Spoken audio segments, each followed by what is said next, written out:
everyone, and welcome back to another episode of What the Forensics. My name is Nicole, and as always, I am joined by the lovely Rebecca and Journey. This week, Journey's going to be telling us about Ed Kemper and how horrific of a human he was. I know a little bit about him, I will say. He's just kind of like a name that I think everyone kind of knows of in the true crime world, but I'm very intrigued to learn more, I will say. But our standard housekeeping, if you could leave us a review or comment, that would be great. We love to read them. We've been getting a couple, I want to say, over the last couple of weeks, and they are, I don't know, they're kind of nice. It's that parasocial relationship, I guess. We kind of realize that there are other people out there that listen that aren't friends and family. So that's really cool to see. But if you could like, subscribe, and follow, this really helps us grow and kind of reach more people and keep expanding. And as always, while we do try our best to research, we are still learning with you guys. So we make mistakes, it happens. But okay, my cat is attacking me right now. And he's telling us to remember to be nice to us. um, I would also like to note, though, that there is a listener's discretion advised for this episode. This will be probably a heavier one, as we'll be kind of discuss. Oh, he got my arm. Oh no! As we will be discussing areas and topics of necrophilia, dismemberment, animal abuse, and suicide. Bit of a heavier episode. I think it'll be a fascinating one, despite how gruesome it is. So I am looking forward to hearing about it. But keep that in mind going forward. And if you need to take a pause and do something else, do by all means. But with all of that rambled and said, Journey, would you like to delve into, I guess, the world and mind of Ed Kemper? Yeah, I just kind of wanted to like go off a little bit more. You said we've all like heard his name and been Mm-hmm. so intrigued by him, and I think the TV show Mindhunter really did that for me specifically because they Yeah. portrayed him like so well. Yeah, the Yeah. actor portrayal too, just like the comparisons. They did a phenomenal job casting, I will say, in really that did. TV show.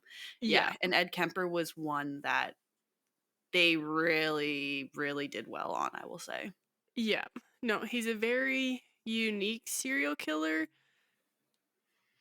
which I will get into later. No, okay. So his name was Edmund Emil Kemper III. Oh. And he was born on December 18th, 1948, in Burbank, California. His parents didn't have the greatest relationship, and they ended up divorcing after being separated for about 4 years when he was around 10 to 13 years old. Um, a lot of my sources had just weird discrepancies, so apologies. Ed lived with his mother and sisters in Helena, Montana after his father left. I don't really know how many sisters he had. One source said that he was a child of 8, which makes me think that he had 7 sisters. Another Okay. source was like he had 2 younger sisters. Another source was like he had an older sister. Um, so he had sisters. Ed's mom was physically and emotionally abusive and an alcoholic. She absolutely hated him because he looked so much like his father, who had just recently divorced her. And he was also just a big dude. So by, I want to say 13, he was 6'4". So Oh he my was god. just, yeah, a giant.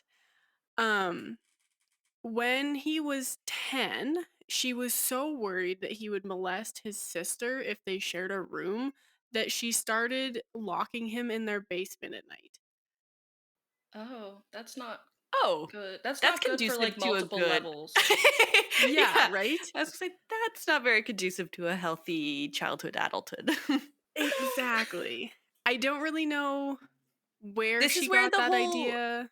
nature versus nurture really comes in, because this type of nurture makes sense. You're Yes. fostering not a good environment and not a good mentality to your child. Yeah. Yes, there was one show that I kind of watched about him that when he went into the basement, they kind of had a devil portrayed, and they were like, this is where he kind of met the devil and started to like, not saying that the Hmm. devil, like, Yeah. you know what I'm saying? They kind of Yeah. just like personified his change in mental state. And this coincided with his father leaving. And so he really looked up to his father, really admired his father. They were very close. So when his father left, he had no one in his corner and he was alone with his mother and his sisters, all of whom I think were quite mean to him. Oh. And he would take out his frustrations by torturing and killing their cats, acting out No. dark fantasies with his sister's dolls, such as dismembering and decapitating them, and playing like gas chamber electric chair, Oh. where he would get one of his sisters to tie him up in a chair, and then he would pretend to be electrocuted or asphyxiate and die through gas chamber. That's okay. Just your standard Really, childhood role yeah, playing. healthy games for a Okay. 10-year-old. So, yeah, one source said that he was mad that the cats chose his other two sisters or something, and that's why he decided to kill them. Maybe they I would feel choose like him if he didn't do shit like that. I was gonna say, I feel like cats Yeah. and animals just have a good sense of character and like who you are as a person and if you're gonna treat them well or not. Yeah. So I think maybe they kind of caught on and said, Mhm. No, thank you." Yep. Yes, I agree. And then when he was around 14 years old, he was either sent or he had run away to his father's house, and he lived in Van Nuys, California. So I think it was quite a trek coming from Helena, Montana to Van Nuys. Hmm. Hmm. When he got there, he learned that his father had remarried and had a new stepson and family. Oh. And yeah, not long after arriving, his father sent him to live with his grandparents in North Fork, California, because his father and his stepmom found him strange and couldn't really figure out what to do with him. He made his stepmother quite uncomfortable, I guess, Okay. Yeah. which doesn't sound super shocking. And he didn't enjoy living with his grandparents at all, but didn't cause much trouble and was fairly unproblematic at school so far. And supposedly, once the semester finished, he moved back in with his mom, but then was back at his grandparents within 2 weeks. I don't really know the timeline on this. All I know was that he was at his grandparents in August 1964. His grandmother treated him very similarly to his mom, and Ed grew to hate her as well. She was very infantilizing, demoralizing, like just very emasculating. Mm. Um, and she started to become the star of his violent fantasies, and she began to feel unsafe.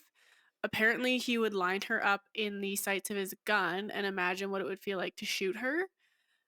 And Why then did he on have a gun?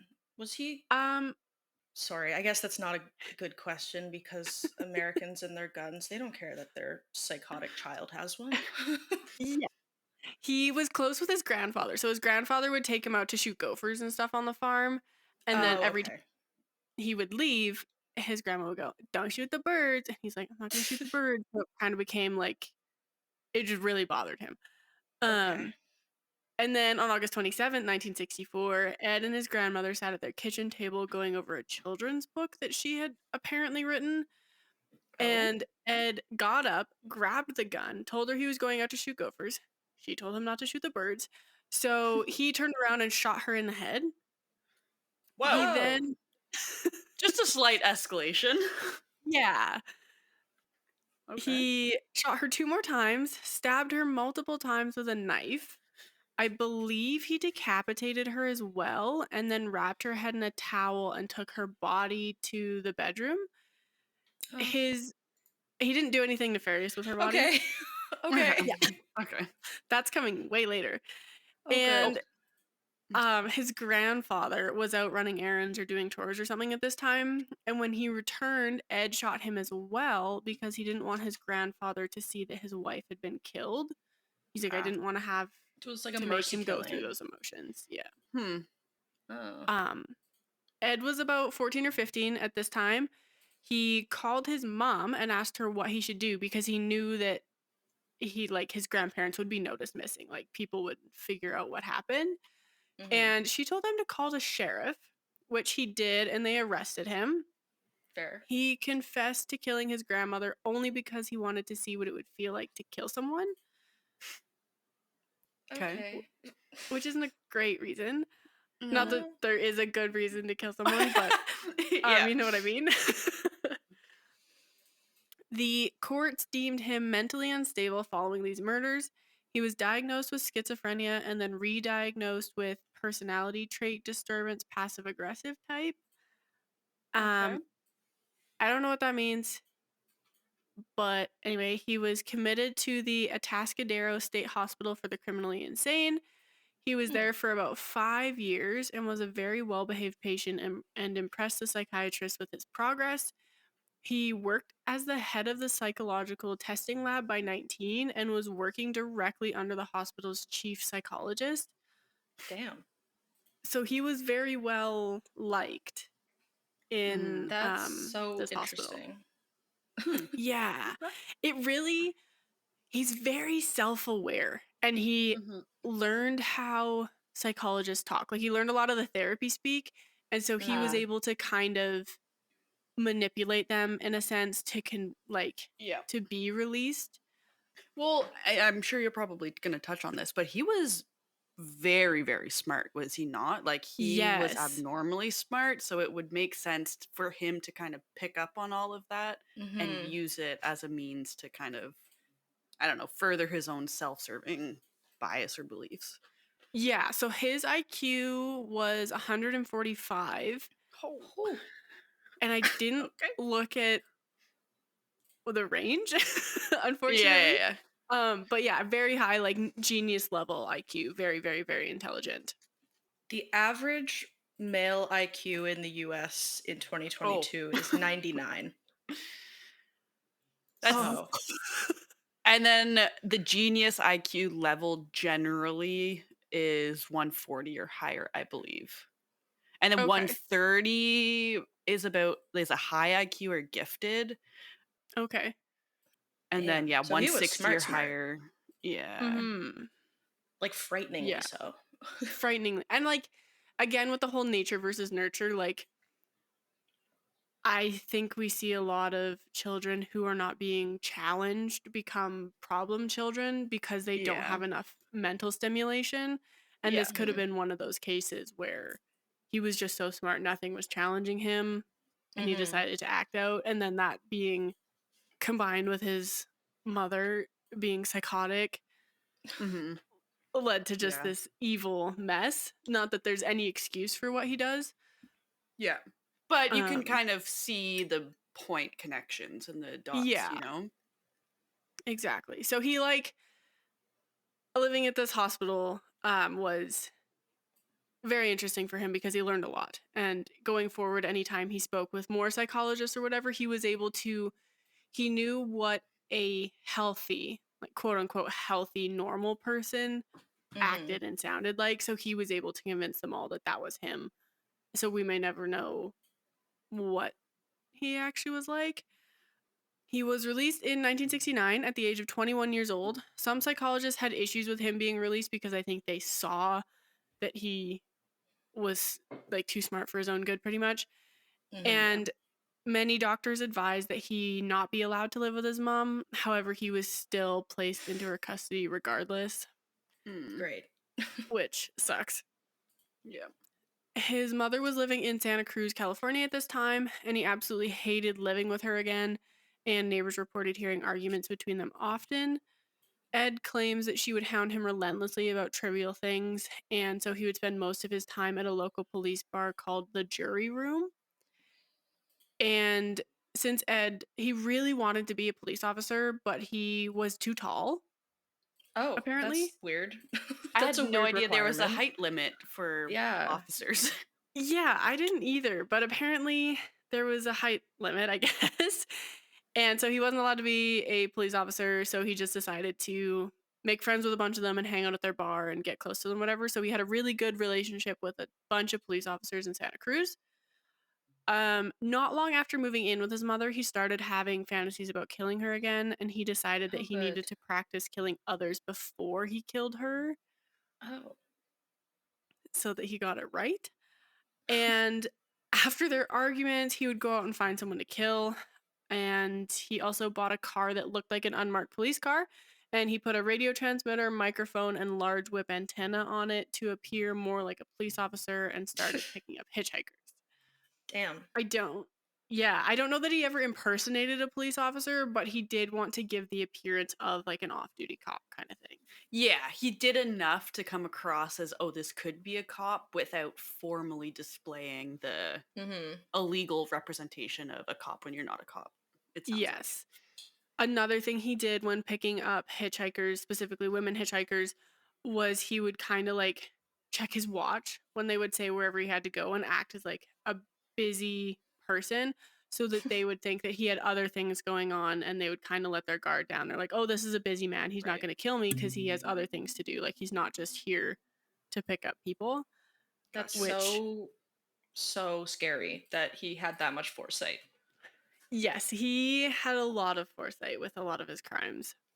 I think it talks back to the whole psychology aspect too. I think the amount of time he spent with psychologists, like he kind of learned an operation of, or an idea of how humans operate in terms of perceiving, I don't know, action, thought, all of that kind of thing. Yeah, and one source had said that he, like with the other criminals who were in there, he spent a lot of time talking with them and kind of learning from their mistakes in a bit. yeah. So he really treated it as like a study session almost. Like he learned so much from all the terrible people that were in there, supposedly. His first murder occurred 2 years after his release on May 7th, 1972, when he picked up two female college students who were hitchhiking along the highway. Their names were Mary Ann Pesch and Anita Lucchesa, and they were both 18 years old. After picking them up, he drove them to a remote location and stabbed each of them to death. He took their bodies home with him and photographed their corpses in various different poses and locations. He decapitated them, dissected them, and had sex with their bodies. So, at a later date, he buried their bodies and put their decapitated heads in a ravine. Pieces of Marianne Pesch were found and identified. However, nothing of Anita Lucchesa was ever found. And I'm not sure how they linked her to him. On September 14th, 1972, he kidnapped 15-year-old Aiko Ku, who was hitchhiking along the road. He strangled her by putting tape over her mouth and pinching her nose closed until she passed out. He thought she was dead, so he had sex with her body, and then when she started coming to, he used her scarf to asphyxiate her before taking her home and dismembering her. The next day, he had an interview with a state psychiatrist to monitor and evaluate his mental health, and he had Aiko's head in his trunk. Stop. Oh, really? God. Yeah. And the psychiatrist declared that he was no longer a threat to himself or others, and they recommended that his record be sealed. Did they pay him off? Sealed? Why would they seal it? Why not just keep it open? He's okay. Yeah. Okay. Yeah. So they were like, your like juvie record pretty much is sealed. Oh, right. Because he was under 18. Okay, that makes more sense, but it's still like, I don't know, if you murder both of your grandparents and tell the cops that you did it just because you wanted to feel how it feels to kill someone, like, I don't know. I think that he needs to be like permanently monitored. Yeah, I would agree with that. So after this meeting with the psychiatrist, he drove back to the mountains and buried pieces of Aiko's body near Boulder Creek. He was very pleased with himself that he was able to blatantly get away with something so horrific and kind of like wave it in their faces a little bit. And then on January 8th, 1973, he picked up 19-year-old Cindy Shaw, drove her out to the country, and forced her into the trunk where he shot her. He brought her back to his house to have sex with her body in his bed, dissect her in his bathtub, and remove the bullets from her skull before burying her head in his mother's backyard.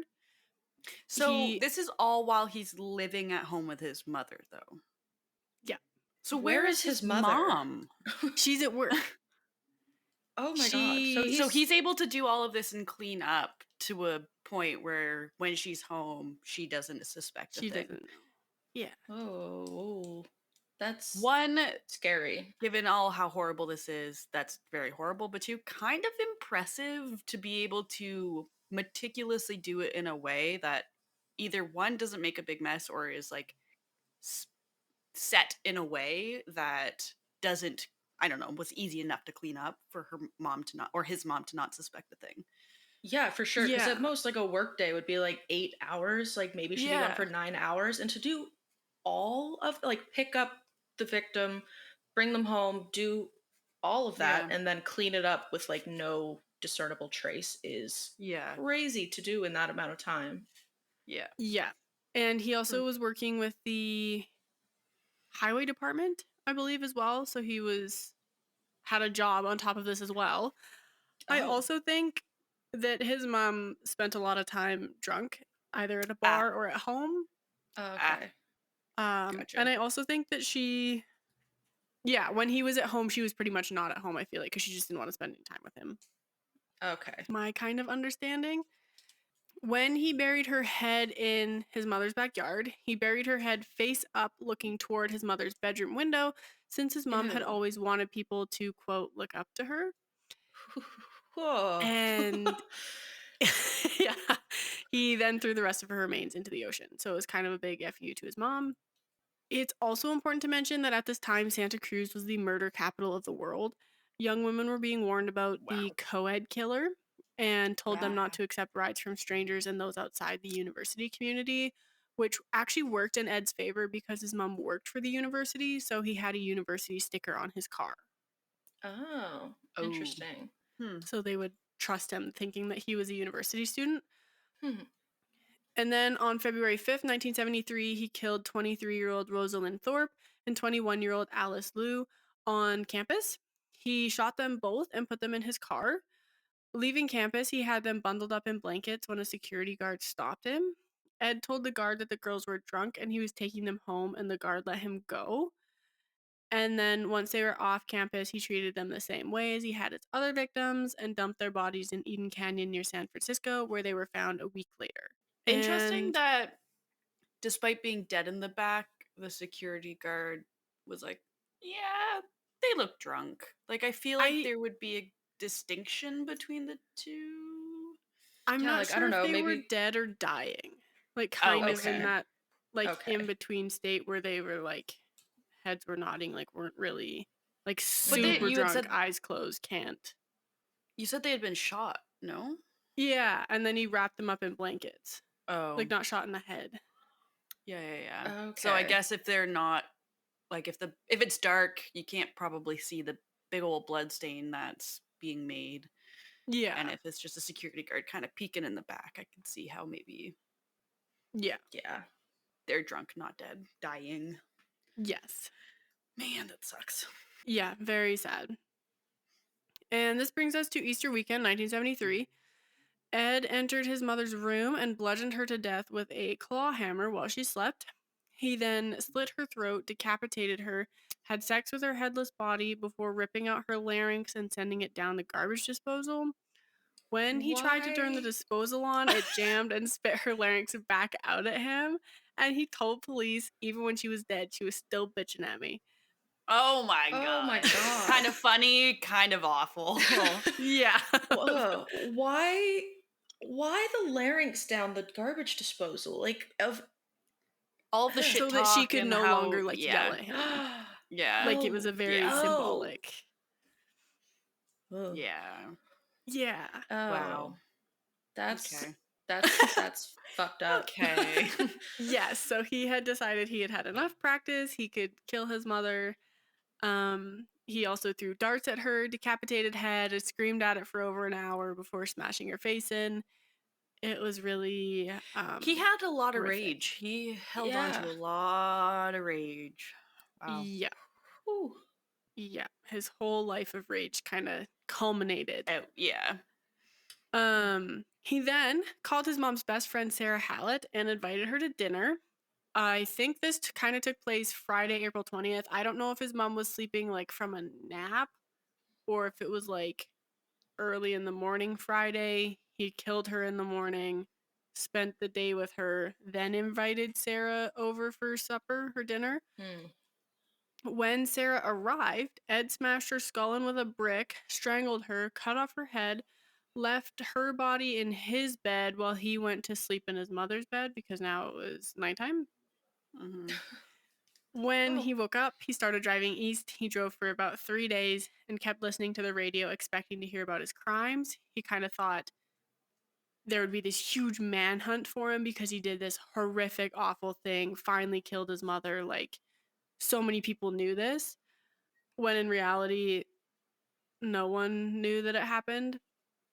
And then on April 24th, after not hearing anything, he pulled over at a phone booth outside of Pueblo, Colorado, and called the police. He confessed to the police, told them he was the co-ed killer. They didn't believe him since he was their friend. They're like, no way, Big Ed is the co-ed killer. Like, he's just this nice guy we hang out with at the bar. Oh my God. And then he went on to give them only details that the killer would have known. So they sent police out to arrest him. Yeah. Wow. Yeah.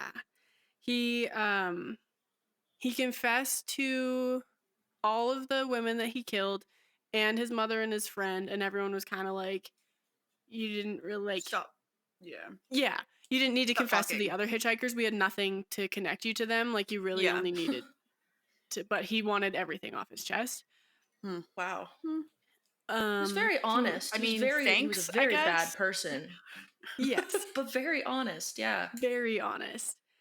He's very unique in that way where, like, once he started confessing, he never stopped, and he would, like, pretty much take every interview he got, and so many people talked to him, and we actually know so much about the way he thinks and the way he operated and the way, like, what motivates people like him from this. Like, he was a very useful tool in a Do you sense. think we can rely heavily on that information, though, given his IQ, his history with psychology, like not discrediting his confessions to these things, but everything else kind of in between? Is this maybe something he wants us to hear? You know, is he manipulating Yeah. us with what he's telling us because of his genius level, or is he just being an honest guy and saying, I'm going to get it off my chest? I think people deserve to know. I think it's like a 50-50. Like, you know? kind of take Yeah. everything he says with a grain of salt, but you Yeah. can kind of, like, read between the lines almost. Yeah. At the same time, it does hold weight and some truth to it. Yeah, he's the only person who would give you, like, a semi-coherent answer for, like, why did you do this, pretty much. Yeah. Yeah. Yeah. Which again is something only he would be able to provide anyways, because Yeah. he's the one Fair. doing it. So Yeah. Yeah, and because of his extensive knowledge of psychology, perhaps he has a better understanding of, like, what motivated him, like, more of the, but again, like, how much of this can you trust? Like, yeah, more of an analytical Yeah. lens than I just wanted to kill someone. yeah. While he was in custody, Ed attempted suicide 2 to 4 times, depending on the source, but they were all before sentencing. He said that he didn't deserve the nice treatment he was getting from jail staff, and it started to bother him because he was such a terrible guy. Okay. Fair. It's a very odd moral code that he possesses, I will say. It really is. Yeah, I think, and I don't know how to feel about it. Yeah, like, in nature versus nurture. I think he would have been a, maybe not upstanding, but an okay citizen had his mother been a better person. And I think that after his mother died, well, I guess it could have gone one or two ways. Like, it would have been fine and he would have just moved on. Like, that would have been enough. He never would have killed anybody, or he really would have gotten a taste for it and, like, they need to kill more people.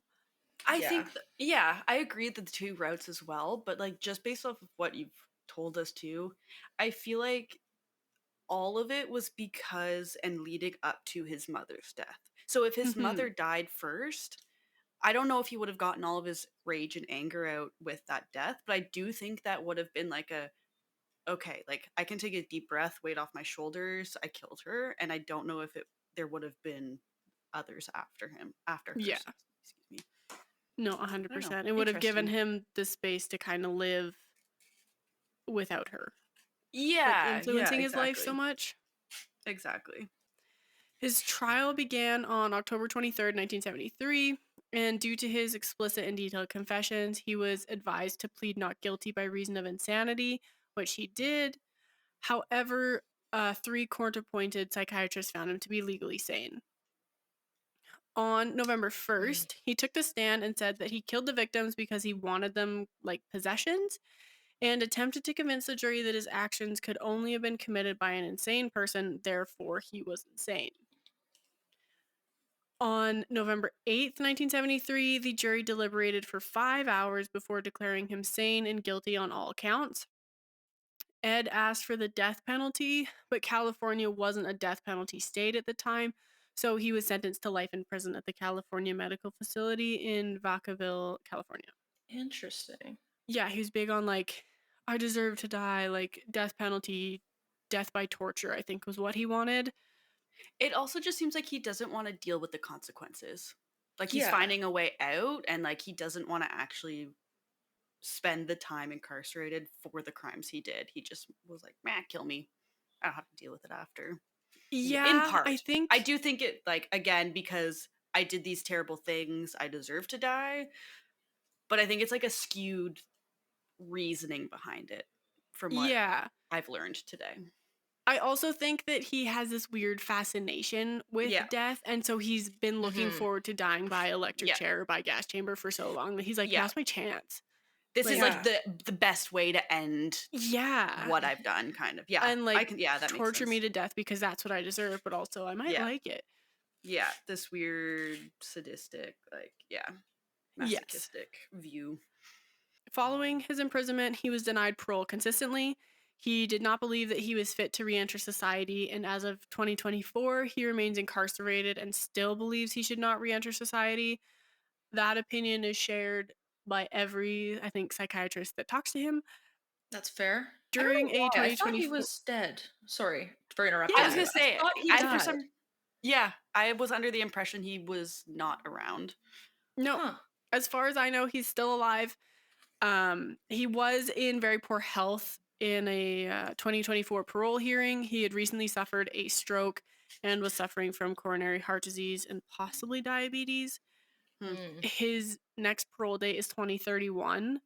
I would be shocked if he made it. Yeah, that's fair. Judging by how his health is deteriorating. He also looks completely unrecognizable. That's pretty much his story.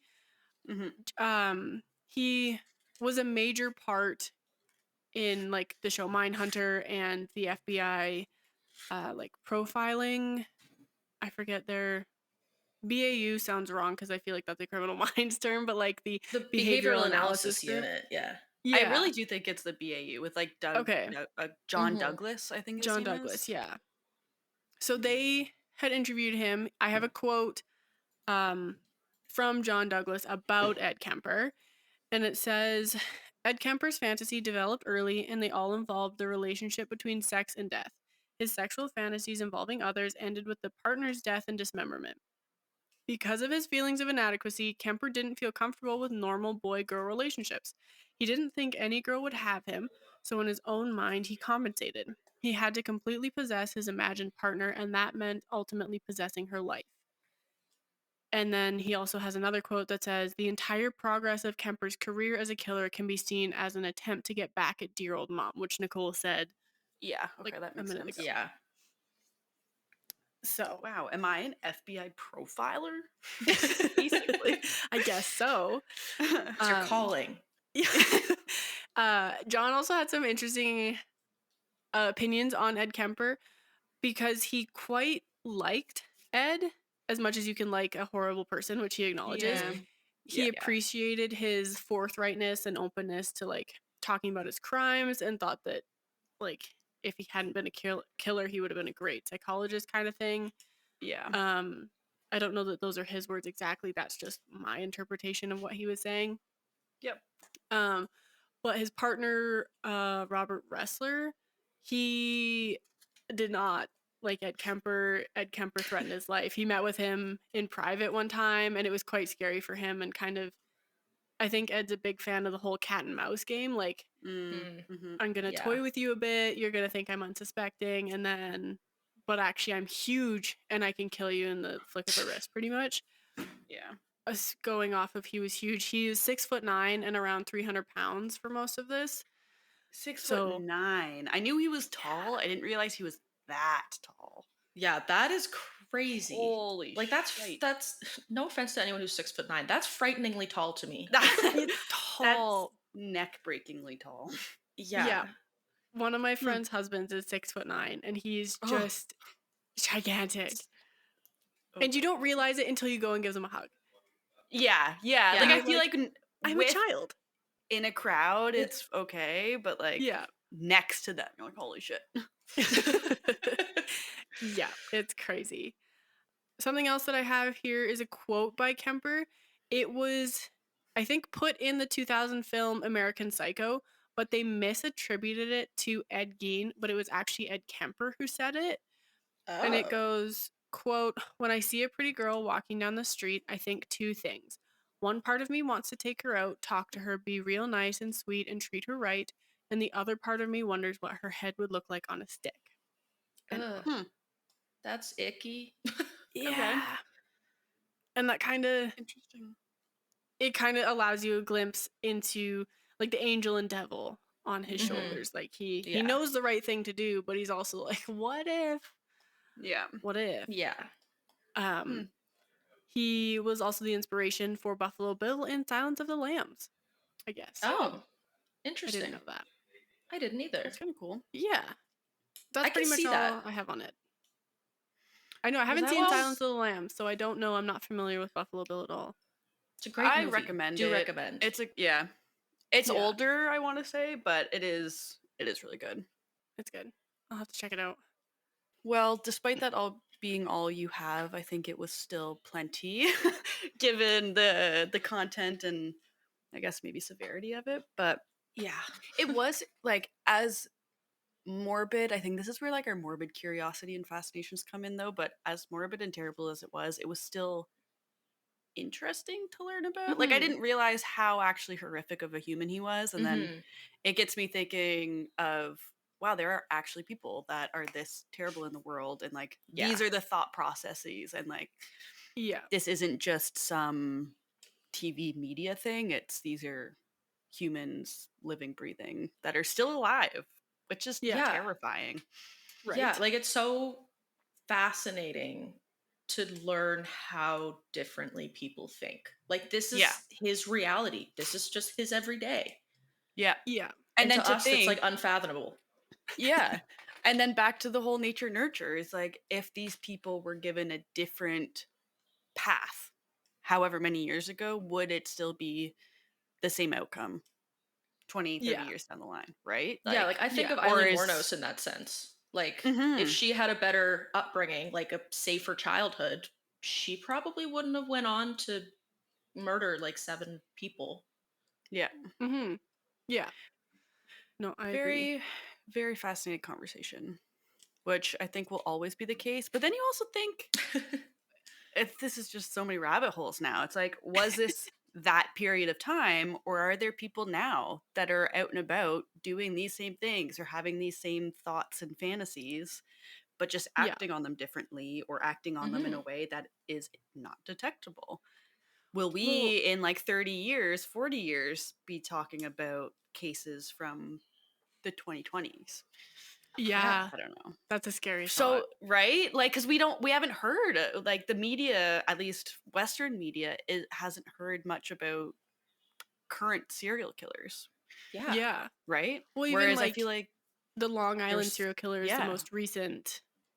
But he didn't kill, like, I guess in the recent killing, but that would be the recent like information we got from it, and he wasn't killing in the 2020s sort of thing. That's true. I know it does make you think that like serial killers were so active in the 70s, 80s, and they just disappeared. Like that's not. Yeah. I don't think like they definitely didn't disappear. I feel like they just got better. Yeah, unfortunately. Which is so scary. Yeah. Yeah, I agree. I guess like Luca Magnotta would be the most recent that I can think of off the top of my head. Yeah, with, true. Like, he only killed one person, right? Yeah. Oh, with Bruce the truck. MacArthur. Bruce MacArthur, Oh, I yeah. forgot about Like, him. there He was are like the flower some. bed murder. Yeah. Okay. Yeah. I guess Bernardo too was like, I guess he's before the 2000s, but still, it's like Mhm. no real later than 2010s as Mm-hmm. often. And then it makes me think of, have you guys heard of like the lead theory or whatever? Just the amount of lead in pipes and waters during that time contributed to the amount of horrendous things that have happened in like people's Interesting. I psyches and have heard stuff. about that. It's crazy. I I don't know wonder how what much, microplastics are going to do to us. right? So Interesting. many theories, I just had a horrible but thought. let me hear it. Do we think serial killers have become less common because mass events have become more common and they don't need Oh. to try and get away with it? They can kill just as many people in one moment? Oh, yeah. That's Like an all of, interesting yeah. theory. Because Yeah. I'm thinking of like school I shootings do, and stuff in the States where like yeah. these troubled kids are shooting up a school, whereas maybe they would just have grown into troubled adults and Yeah. slowly killed people. Yeah. Yeah, true. Maybe. Because Yeah. I do see more quote unquote terror events, like public Mm-hmm. terror events of driving into crowds, shooting up crowds, like all of these things now than that would be seen 30, 40, 50 years ago. Yeah. Mm-hmm. Interesting. So that's I uncomfortable wonder if for people everyone are to think about, exploring and I that. apologize. And thank you very much for that. I will ponder that probably in the early hours of the night when I cannot sleep. Okay, well, thank you very much again. I hope folks learned at least something and are equally as disgusted as we are with all of the events that we've learned.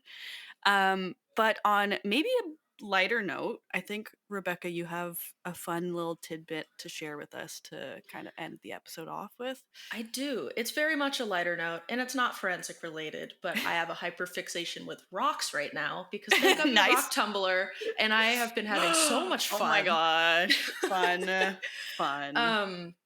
I know. I love it so much. I'm waiting for more grit to come in the mail right now because I ran out of grit. So Do you just, sorry, side note, yeah. because this is so fascinating to me. Do you just grab rocks that are just by your house? You know that beach of just rocks by you? Yeah. Do you just Yeah. pocket So those? pretty much. I haven't Okay. actually done any of my own rocks yet because like it takes like close to a month to do one full cycle. Oh, But Oh, wow. I did the ones that came with the kit and they're so okay. Of course this is gonna work. But they're so nice. I'm like a makeup artist here. oh Like, my gosh. Ooh. I love it. There's a blue one. I'm obsessed. Okay, that's really cool. That's so Yes. cool. But That's yeah, so like cool. I have bags of rocks all over our house, and I finally have something to do with them. So once I get I more was gonna grit, I'll be doing that. say I have just a jar of rocks that I have because they're neat, but you can't They're really do cool. anything with them until you tumble them. Yeah, Fun. super cool. Okay. Sorry for that side tangent, but Yeah, no rocks. problem. Carry on. I love it. So in I didn't really write anything up for this. I'm just pulling it from the article that I'm reading. But Mhm. there's a section of Canada in northern Canada called the Novagwituk Greenstone Belt, and I'm sorry if I didn't pronounce that correctly. But it is up in like very northern Quebec, like Northwest Territories region, pretty close to the Hudson's Bay. And new research suggests that this site harbors the oldest known surviving fragments of our Earth's crust, which date back to 4.16 million, actually 4.16 billion years ago. So Holy. yeah, so they believe that this is the only rock to be found that is from the Hadean eon, which was one of like the very first one of the very first eons of the Earth, basically. So that's when Wow. Earth was still like basically hell. It was like really hot and things couldn't really live. Yeah, that's like all I Wow. have. I just think it's really fascinating that we have this and it's in Canada. And the journalist, or not the journalist, sorry, the geologist that is working on this research, just said this quote that I thought was kind of fun. He said, quote, "Rocks are books for geologists, and right now we're missing the book on the Hadean. The Novagatuk Greenstone Belt would be at least one page of that book, so that's why this is so important." Yeah. So, Cool. so yeah, mega super old rocks in northern Canada, and they're basically like walking on Earth's mantle, which is super cool. That's so cool. That's so fascinating. It makes me think of the volcano that just erupted. I cannot remember where, but it's the first time it's erupted in probably 5,000 years, 4,600 years. So, oh my God. scientists are like, rocks, like, holy crap, the stuff that we're going to get from this and be able to study is like from periods that have never before been studied. Yeah, like Was it's so it fascinating. in Ethiopia? I believe so. Yes. Okay. Yes. That one's also Cool. whole other tangent. Maybe I'll make this my Forensic Friday. But where it lies is basically on the middle of an ocean that's currently forming. That's so cool. Yeah. Oh, is Whoa. that where there's like a giant crack in the earth forming? Yeah. There's just a new ocean that's forming right now. I love Obviously, that. it's going to take millions, billions of years, but it's starting to form. Yeah. That's so cool. Fun. Science. I didn't know rocks. oceans could just form. It's so fun. Yeah. Crazy. Tectonic plate. The plates be moving. Yeah, they be moving. Really slow, but they're doing it. Really slow. But that is so Cool. cool. Thank you for sharing, Rebecca. Science is neat, and I love all of the different disciplinaries, and like, just, we're always learning. It doesn't matter what field, there's always more to learn. Yeah, exactly. That's why I love science so much. Fun. It's so fascinating. Right. So fun. Okay. Well, that is all that we have for you guys today. We hope you listened and learned and maybe not fully enjoyed, but to some degree found it fascinating. Our next topic is we're going to talk about Douglas Garland and touch on digital forensics a little bit, which I'm looking forward to. I can't wait to share that with you guys because my coworker actually told me about it. Never heard of him before, but he's Canadian, so and relatively recent. But all of that being said, keep your eyes peeled for that. You can stay up to date with us on Instagram, YouTube, Facebook, and TikTok at What the Forensics. Our website is whattheforensics.ca. This is where we have like sources, recommendations, sometimes some images. We do try and update as like up to date with episodes as possible. Sometimes life just happens though when it gets a little behind. So if you notice sources aren't up and you're like looking for them, just reach out to us and we can put them up or send them to you. But yeah, and our email is whattheforensics@gmail.com. We love chatting with you guys, so reach out whenever. But this has been another episode of What the Forensics. We hope you learned something. We hope you like rocks. And we're excited. We're excited to see you guys next time. Okay, bye. Just a reminder to everyone that we are not professionals in the forensic science field. We are just interested in forensics and want to share what we are learning with our listeners. We're trying to give you the most accurate information, but we are human and can make mistakes. Thank you so much for listening, and we hope to see you next week.